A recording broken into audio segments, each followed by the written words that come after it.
Hello student. हमारा biology का ecosystem chapter चल रहा था जिसका पार्ट 1 एंड पार्ट 2 वीडियो हो चुका है। आज जो क्लास होगा वो पार्ट 3 है जिसमें हम इकोसिस्टम का जो बाकी सब पॉइंट्स है, इम्पोर्टेंट टर्म्स है, उसके बारे में हम जानेंगे। तो पहले है एनर्जी फ्लो। एनर्जी फ्लो क्या है? ऊर्जा प्रवाह शक्ति का फ्लो जो होता है। तो कैसे शक्ति एक अवस्था से दूसरे अवस्था में परिवर्तन होता है, चेंजेस आता है, उसके बारे में पढ़ेंगे। और चेंजेस जब होता है तो क्या क्या उसमें देखने को मिलता है, तो उसके बारे में हम जानेंगे। तो chemical energy of food is the main source of energy required by all the living organism. Food में, खाने में जो केमिकल एनर्जी होता है वो सारे लिविंग ऑर्गेनिज्म, जितने सब जीवित ऑर्गेनिज्म है और जितना सब जीवित प्राणी हैं, सबके लिए इम्पोर्टेंट सोर्स ऑफ एनर्जी है। मतलब खाने में जो केमिकल एनर्जी होता है सभी प्राणी के लिए बहुत ही ज़्यादा इम्पोर्टेंट है। हम खाना किस लिए खाते हैं? एनर्जी पाने के लिए। तो उस खाने में क्या होता है? केमिकल एनर्जी होता है, और वही केमिकल एनर्जी हमारे बॉडी के अंदर जाके हमको ताकत देता है। वो केमिकल एनर्जी आता कहाँ से है? हमको पता है प्लांट क्या करता है, फोटोसिंथेसिस करता है। फोटोसिंथेसिस करके अपना खाना खुद बनाता है।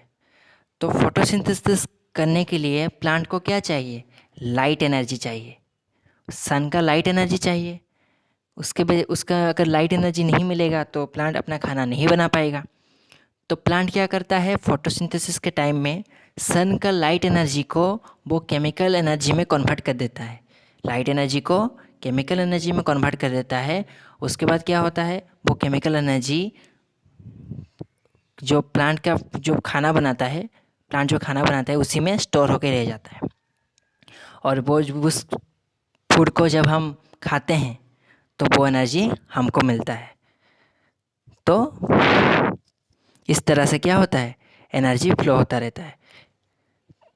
तो जो एनर्जी फ्लो है वो दो ठो थर्मोडायनेमिक्स के लॉ के ऊपर बेस है। First law of thermodynamics and second law of thermodynamics. तो इस रूप में एनर्जी फ्लो होता रहता है। तो फर्स्ट लॉ ऑफ थर्मोडायनेमिक्स में क्या बोला है? The first law of thermodynamics state that the energy can neither created nor destroyed. First law of thermodynamics में क्या बोला है? एनर्जी को ना हम तैयार कर सकते हैं ना उसको नष्ट कर सकते हैं। It can only change from one form to another. केवल इसको हम क्या कर सकते हैं? एक अवस्था से दूसरे अवस्था तक, मतलब एक रूप से दूसरे रूप तक हम चेंज कर सकते हैं। जैसे प्लांट ने क्या किया? लाइट एनर्जी को किस में चेंज कर दिया? केमिकल एनर्जी में चेंज कर दिया। प्लांट ने लाइट एनर्जी को बनाया था क्या? नहीं बनाया था ना। प्लांट लाइट एनर्जी को नष्ट कर सकता है क्या? नहीं नष्ट कर सकता। वो केवल क्या कर सकता है? एक एनर्जी को दूसरे एनर्जी में कन्वर्ट कर सकता है, चेंज कर सकता है। तो इस तरह से क्या हुआ? जो सन का, जो सूरज का जो लाइट एनर्जी था वो केमिकल एनर्जी में चेंज हो गया। सेकेंड लॉ ऑफ थर्मोडायनेमिक्स में क्या है? The second law of thermodynamics state that as energy is transfer more and more of its wastage. शक्ति जब एक रूप से दूसरे रूप में जाता है और उसके बाद क्या होता है, ये हमने पढ़े जे शक्ति एक रूप से दूसरे रूप में जा सकता है, उसका हम ना सृष्टि कर सकते हैं, ना उसको विनाश कर सकते हैं, ना बना सकते हैं, ना उसको नष्ट कर सकते हैं। लेकिन ये जो शक्ति जब एक प्राणी से दूसरे प्राणी तक जब ट्रांसफर होता है तो क्या होता है? शक्ति का अवचय हो, अब जो ये होता है नष्ट होता है, नष्ट नहीं बोल देंगे, उसका क्या होता है? वेस्ट हो जाता है। मतलब जितना एनर्जी हम अगर हम देखेंगे, जैसे ग्रास हुआ, घास को बकरी खाएगा, बकरी को खाएगा इंसान। तो घास को खाने से बकरी को जितना एनर्जी मिलेगा, बकरी को खाने से इंसान को उतना एनर्जी मिलेगा क्या? नहीं मिलेगा। क्योंकि जो घास है वो किसने बनाया है? घास क्या है? वो प्रोड्यूसर है, वो प्लांट है। तो वो क्या करता है? अपना खाना खुद बनाता है। तो उसमें पूरी तरह से क्या होता है? केमिकल एनर्जी स्टोर होता है। उसको कौन खाता है? बकरी। तो बकरी के पास क्या आ गया? जो घास में जो केमिकल एनर्जी था वो अभी किसके पास आ गया? बकरी के पास आ गया। अब बकरी को जब इंसान खाएगा उसको उतना ही एनर्जी मिलेगा क्या? नहीं मिलेगा। क्योंकि क्योंकि जो प्लांट को जब बकरी खाता है उसको पूरा एनर्जी मिलेगा। तो और क्या होता है, जब बकरी को इंसान खाएगा उसका पूरा एनर्जी नहीं मिलेगा, प्लांट का इनडायरेक्ट एनर्जी मिलेगा, मतलब पूरी तरह से नहीं मिलेगा। प्लांट का कुछ केमिकल एनर्जी उसको मिलेगा इंसान को, बट पूरा एनर्जी उसको नहीं मिलेगा। बकरी को जितना एनर्जी मिला है उतना एनर्जी नहीं मिलेगा। फिर इंसान को कोई खा सकता है क्या? इंसान को कोई खाएगा नहीं। वो इंसान को खाने से कोई एनर्जी मिलेगा क्या किसी को? नहीं। क्योंकि एनर्जी क्या होता है, एक ट्रॉपिक लेवल से, मतलब एक ट्रॉपिक लेवल से जब दूसरे ट्रॉपिक लेवल में जाता है, एक स्तर से दूसरे स्तर में जाता है, वो क्या हो जाता है, वेस्ट हो जाता है, थोड़ा घटने लगता है। घटने के कारण क्या हो जाता है, जित जितना हमारा हमारा चेन लंबा होगा, जितना कंज्यूमर हमारे ज़्यादा होंगे तो लास्ट कंज्यूमर तक एनर्जी बहुत ही कम हो जाएगा। घास को खाने से बकरी को पूरा एनर्जी मिलेगा, बकरी को इंसान खाने से उसका कम एनर्जी मिलेगा। फिर इंसान को कौन खाएगा? डिकम्पोजर, अपघटक जो होते हैं डिकम्पोजर, वही खाएंगे। तो उनको एनर्जी मिलेगा। और कोई खा ही नहीं सकता, क्योंकि अपघटक जो होते हैं, डिकम्पोजर होते हैं, वो बहुत छोटे होते हैं। उनको ज़िंदा रहने के लिए बहुत ही लेस एनर्जी, कम एनर्जी का ज़रूरत होता है। तो वो क्या करते हैं, वो खा के ज़िंदा रह सकते हैं। उसके बाद क्या होता है, फूड चेन। फूड चेन क्या होता है? Food chain show a single pathway from the producer to consumer. Food chain में क्या होता है, food chain show a single pathway from producer to consumer. मतलब प्रोड्यूसर और कंज्यूमर के बीच में क्या होता है, रिलेशन जो बताता है, और कैसे फूड चेन में प्रोड्यूसर से लेके कंज्यूमर तक एनर्जी फ्लो होता है, एनर्जी जाता है, प्रोड्यूसर का जो एनर्जी होता है कंज्यूमर तक कैसे पहुंचता है, उसमें उसको बताया गया है फूड चेन में। तो फूड चेन एक स्ट्रेट लाइन होता है, एक ही लाइन में होता है, और उससे पता लगता है कि एनर्जी किस तरह से फ्लो हो रहा है। The food chain saw the single pathway from the producer to consumer and how the energy flow in this pathway in the animal kingdom. तो एनिमल किंगडम में प्रोड्यूसर से लेके कंज्यूमर तक कैसे एनर्जी फ्लो होता है वो हम कैसे जान पाएंगे? फूड चेन से। देखो स्ट्रेट लाइन में है कि नहीं? ग्रास को कौन खा रहा है? गॉड खा रहा है। गॉड को कौन खा रहा है? मैन खा रहा है। मैन को कौन खा रहा है? डिकम्पोजर खा रहा है। तो ग्रास क्या है? प्रोड्यूसर है। तो प्रोड्यूसर को जो खाएगा वो आ गया आपका तुम्हारा प्राइमरी कंज्यूमर, और गॉड को जो खाएगा, कौन खा रहा है? मैन, वो आ गया सेकेंडरी कंज्यूमर। उसके बाद क्या आ जाएगा? मैन को कोई खाएगा क्या? मैन को कोई खा सकता है क्या? तो जिसको कोई नहीं खा सकता उसको लास्ट में कौन खाएगा? डिकम्पोजर्स। जब डेथ हो जाता है, मैन का डेथ हो जाता है, इंसान का डेथ हो जाता है, उसको अपघटक कौन करते हैं? उसको डिकम्पोज कौन करते हैं? डिकम्पोजर्स। तो इस तरह से फूड चेन में क्या होता है, ग्रास का एनर्जी गॉड तक जाता है, गॉड का एनर्जी मैन तक जाता है, मैन का एनर्जी डिकम्पोजर्स तक जाता है। इस तरह से क्या होता है, फूड चेन में एनर्जी का फ्लो होता है। उसके बाद आ गया ट्रॉपिक लेवल। ट्रॉपिक लेवल क्या है? The producer and consumer in the ecosystem can be arrange into different feeding group and known as a trophic level. Trophic level में क्या होता है, अलग अलग स्तर, जीवों का क्या होता है, अलग अलग स्तर, प्लांट्स एंड एनिमल का अलग अलग स्तर होता है, खाने को लेके, उनका हैबिटेट को लेके, रहने को लेके, तो उनका अलग अलग ग्रुपिंग किया जाता है, तो उसको बोलते हैं ट्रॉपिक लेवल। तो producer represent the fast trophic level. Producer को क्या बोला जाता है? फास्ट ट्रॉपिक लेवल बोला जाता है, क्योंकि प्रोड्यूसर ही क्या करता है, लाइट एनर्जी को केमिकल एनर्जी में कन्वर्ट करता है। तो वो एनर्जी का स्रोत है, वो एनर्जी वही बनाता है, उसी मतलब एनर्जी को वही क्या करता है, खाने लायक बनाता है। देखो लाइट एनर्जी को हम खा सकते हैं क्या? लेकिन वो लाइट एनर्जी को प्लांट क्या करता है, केमिकल एनर्जी में कन्वर्ट करके वो खाने में स्टोर करके रखता है, जिसकी वजह से जो लाइट एनर्जी का जो परिवर्तित रूप है, चेंजिंग रूप है, जो क्या है, केमिकल एनर्जी, उसको हम खाना खा सकते हैं। तो producer represent the fast trophic level. तो ट्रॉपिक लेवल में सबसे पहले कौन आता है? प्रोड्यूसर आता है। प्रोड्यूसर को खाएगा कौन? प्लांट को कौन खाता है? शाकाहारी प्राणी खाएगा या मांसाहारी प्राणी खाएगा? तो ऑब्वियसली कौन खाएगा? शाकाहारी प्राणी खाएगा, मतलब हार्बीवरस। हार्बीवरस को हम किसको बोलते हैं? शाकाहारी। जो कि घास डाल पत्ती को खाता है उसको बोलते हैं शाकाहारी। तो प्राइमरी कंज्यूमर को जो जो प्रोड्यूसर को कौन खाएगा? हार्बीवरस। तो हार्बीवरस क्या हो गया? Primary consumer. और ये कौन सा लेवल में रहेगा? Represent the second trophic level. तो फर्स्ट ट्रॉपिक लेवल में प्रोड्यूसर रहेगा, सेकेंड ट्रॉपिक लेवल में प्राइमरी कंज्यूमर रहेगा, थर्ड ट्रॉपिक लेवल में कौन रहेगा? Secondary consumer. प्रोड्यूसर को कौन खाएगा? हार्बीवरस खाएगा।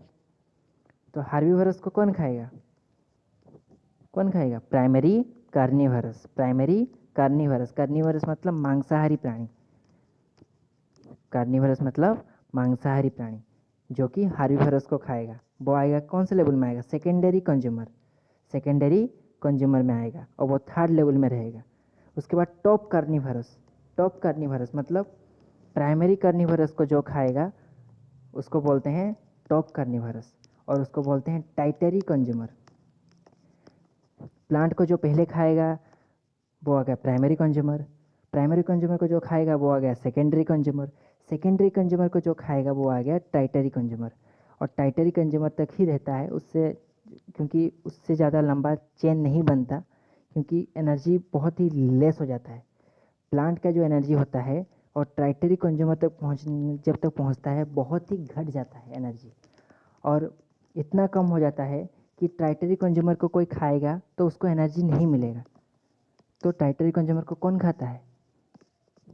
केवल डिकम्पोजर ही खा पाएगा। डिकम्पोजर के सिवा कोई नहीं खाएगा, क्योंकि डिकम्पोजर क्या है, उसको जिंदा रहने के लिए कम एनर्जी चाहिए, तो वो ही खा पाएगा, दूसरा कोई नहीं खा पाएगा। तो आ गया, ये आ गया ट्रॉपिक लेवल। तो ट्रॉपिक लेवल में रहेगा, फास्ट रहेगा प्रोड्यूसर, सेकंड में रहेगा जो आ गया प्राइमरी कंज्यूमर, सेकेंडरी कंज्यूमर हो गया टाइटरी कंज्यूमर। तो उसके बाद आ गया 10% लॉ ऑफ एनर्जी फ्लो। मैंने जो बोला कि एक ट्रॉपिक लेवल से दूसरे ट्रॉपिक लेवल तक जब जाता है एनर्जी का क्या होता है? रिड्यूस हो जाता है, घटने लगता है एनर्जी। तो ये किस वजह से होता है? 10% लॉ की वजह से होता है। तो फूड चेन में क्या होता है? The energy flow follow the 10% law. According to this law, only the 10% of energy is transferred from the one tropic level to other and rest is lost to the atmosphere.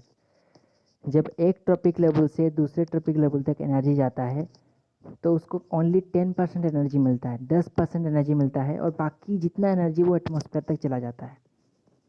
जैसे producer, producer को जो खाएगा हार्बीवरस उसको क्या मिलेगा? Producer का 10% energy मिलेगा, और 90% जो रिमेनिंग बच गया 90% वो कहाँ चला जाएगा? एटमॉस्फेयर में चला जाएगा। तो फिर हार्बीवरस को कौन खाएगा? सेकेंडरी कंज्यूमर खाएगा। जो हार्बीवरस क्या है? हमारा प्राइमरी कंज्यूमर है, उसको कब क्या मिला? 10% एनर्जी मिला। प्रोड्यूसर का 10% एनर्जी किसको मिला? हार्बीवरस को मिला। उसको अगर खाएगा सेकेंडरी कंज्यूमर, फिर उसका 10% हो जाएगा। तो क्या होगा? ऐसे 10% लॉस्ट होता ही रहेगा, 10% हर लेवल में 10% मिलता रहेगा। तो ये क्या होगा? एनर्जी बहुत कम हो जाएगा। प्रोड्यूसर के पास क्या है? 100% है।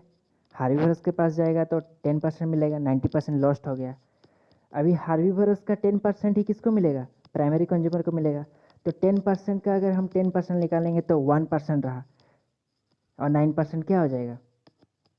एटमॉस्फेयर में चला जाएगा। फिर 1% को अगर हम 10%, फिर उसका 10% निकालेंगे 1% का, 1 का अगर 10% फिर निकालेंगे तो फिर और ज़्यादा लेस हो जाएगा। मतलब 1% से भी कम एनर्जी बचेगा। प्रोड्यूसर के पास 100% एनर्जी होता है, और वो एनर्जी अगर टॉप कार्निवरस के पास जाए ना तो 1% से भी कम एनर्जी बचता है, और इतना कम एनर्जी में कोई भी जिंदा नहीं रह सकता। इसीलिए ओनली डिकम्पोजर्स ही टाइटरी कंज्यूमर को खा सकता है। यह है 10% लॉ। मतलब 10% ही क्या होता है? हर स्तर में, हर लेवल में, ट्रॉपिक लेवल में 10% ही एनर्जी ट्रांसमिशन होता है, ये होता है, ट्रांसफ़र होता है, और बाकी रिमेनिंग एनर्जी एटमॉस्फेयर तक चला जाता है, एटमॉस्फेयर में लौट जाता है। उसके बाद आ गया फूड वेव। फूड वेव क्या होता है? फूड एक्चुअली जो फूड चेन होता है एक ही स्ट्रेट लाइन होता है। मतलब हाँ, प्रोड्यूसर को खाइए, जो आपका ग्रास को खाएगा गोट, गोट को खाएगा मैन, मैन को खाएगा डिकम्पोजर, ये एक ही स्ट्रेट लाइन में हो गया। बट ऐसा होता है क्या? मतलब एक जीव केवल और एक चीज़ को खाता है क्या? हमारा जैसे हम अलग अलग चीज़ें खाते हैं, हम एक चीज़ खा के ज़िंदा रहते हैं क्या? तो हम तो अलग अलग चीज़ें खाते हैं। तो एनिमल्स भी क्या करता है, एक एनिमल्स का जो खाना होता है वो अलग अलग प्राणी को भी खा सकता है। एक एनिमल अलग अलग प्राणी को खा सकता है, एक एनिमल को खा के वो ज़िंदा रहेगा क्या? नहीं। तो एक एनिमल का बहुत सारा पसंद हो सकता है कि मुझे उसको ये पसंद है वो पसंद है। तो वही चीज़ है, जैसे घास को केवल ये खाएगा क्या, गोट खाएगा क्या? डियर भी खा सकता है, जो हिरन होता है वो भी खाएगा। जितने सब हार्बिवोरस होते हैं, शाकाहारी प्राणी होते हैं, वो सब क्या खाते हैं, घास खाते हैं। तो घास केवल खाली गोट ही खाएगा क्या? नहीं। और गोट को कौन खा सकता है? हम भी खा सकते हैं। अगर टाइगर होगा, टाइगर भी खा लेगा। टाइगर खा सकता है कि नहीं? लायन होगा तो लायन भी खा लेगा। तो गोट हमारे ही पसंद है। और अगर टाइगर लायन को देखें, वो भी गोट को खा सकते हैं। तो वही चीज़ है। तो एक प्राणी एक ही जो खाने के ऊपर डिपेंड होके नहीं ज़िंदा रहता, वो अलग अलग खाने को ऊपर डिपेंड रह के ज़िंदा रहता है। तो इसको बोलते हैं फूड वेब। इसको बोलते हैं क्या? Food web. और जंगल में क्या काम करता है हमारा? फूड वेब काम करता है। मतलब एक जीव क्या करता है, एक जीव पे ऊपर डिपेंड होकर ज़िंदा रहता है क्या? मतलब एक जीव जंगल में क्या करता है, अपने खाने के लिए अलग अलग जीवों के ऊपर डिपेंड रहता है। तो उसको बोलते हैं फूड वेब। तो many interlinked food chain, interconnected food chain make up the food web. बहुत सारे फूड चेन मिलके फूड वेव होते हैं। फूड चेन में खाली एक ही खाना होता है, मतलब ये इसको खाएगा, ये इसको खाएगा। बट फूड वेव में ये इसको भी खा सकता है, ये इसको भी खा सकता है। उसके पास बहुत सारा ऑप्शन होगा खाने का। फूड चेन में हम एक ही ऑप्शन होता है जी, हमको इसको खाना है। फूड वेब में हमारे पास बहुत सारे ऑप्शन होते हैं। तो sometime a single organism gate eaten many predators और इट्स मैनी अदर ऑर्गेनिज्म। कभी कभी सिंगल ऑर्गेनिज्म, एक ही जीव क्या करता है, बहुत सारे जीवों के द्वारा उसको खा लिया जाता है। जैसे हिरन, हिरन को बहुत सारे जीवों के द्वारा उसको खाया जा सकता है। हिरन को क्या करता है, हिरन बहुत सारे जीव उसको खा सकते हैं। और वो किसको खा सकता है? वो भी अपना पसंद से बहुत सारी चीज़ें खा सकता है। घास हुआ, डाली हुआ, पत्ता हुआ, बहुत सारी चीज़ वो खा सकता है। तो सबका पसंद अलग अलग होता है, सबका चॉइस अलग अलग होता है। तो सब कोई एक ही जीव के ऊपर, एक ही चीज़ों के ऊपर डिपेंड होके नहीं रहते। खाने के लिए बहुत सारे चीज़ों के लिए ऊपर डिपेंडेंट होते हैं। उसको बोलते हैं फूड वेब।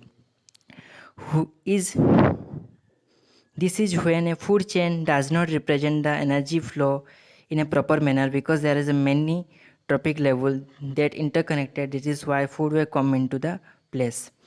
फूड चेन में क्या होता है, ठीक हिसाब से हमको एनर्जी का फ्लो पता नहीं लगेगा। एनर्जी एक्चुअली कैसे फ्लो होता है फूड चेन में हमको ठीक से पता नहीं लगेगा, क्योंकि हमारा जो एक्चुअली हमारा क्या ज़्यादा काम करता है, एक्चुअली हमारा फूड वेब काम करता है। क्योंकि फूड चेन में क्या होता है, एक ही जीव का एक ही खाना पड़ेगा, एक ही जीव को एक ही चीज़ खाना पड़ेगा। जैसे घास को हिरन घास को खाएगा, फिर जो हिरन को टाइगर खाएगा। तो एक ही टाइप का खाना हो रहा है, वैसे तो नहीं होता ना। अब सभी जीव क्या करते हैं, अलग अलग जीवों को खाते हैं। तो क्या करते हैं, फूड चेन ठीक से काम नहीं करता। हमारे अर्थ में ज़्यादातर क्या काम करता है, फूड वेब काम करता है। तो फूड वेब में ही हमको एक्चुअली पता लगेगा कि एनर्जी कैसे फ्लो होता है। फूड वेब में ही हमको पता लग सकता है एनर्जी कैसे फ्लो हो सकता है। फूड चेन में हमको ज़्यादा पता नहीं लगेगा, क्योंकि फूड चेन बहुत कम ही काम करता है अर्थ में, फूड वेब ही ज़्यादा काम करता है। तो फूड वेब से ही हमको एनर्जी फ्लो का ज़्यादा पता लग सकता है। तो आज फूड वेब तक कंप्लीट हो गया। नेक्स्ट जो वीडियो में हम बायोडाइवर्सिटी के बारे में पढ़ेंगे और कैसे बायोडाइवर्सिटी को हम बचाना है। उसके बाद नेशनल पार्क के बारे में, वाइल्ड लाइफ सेंचुरीज़ के बारे में, बायोस्फीयर रिजर्व के बारे में पढ़ेंगे। उसके बाद जो जो इकोसिस्टम का टोटल क्लास कंप्लीट हो जाएगा, टोटल जो टॉपिक है वो कंप्लीट हो जाएगा, फिर हम न्यू टॉपिक पढ़ेंगे।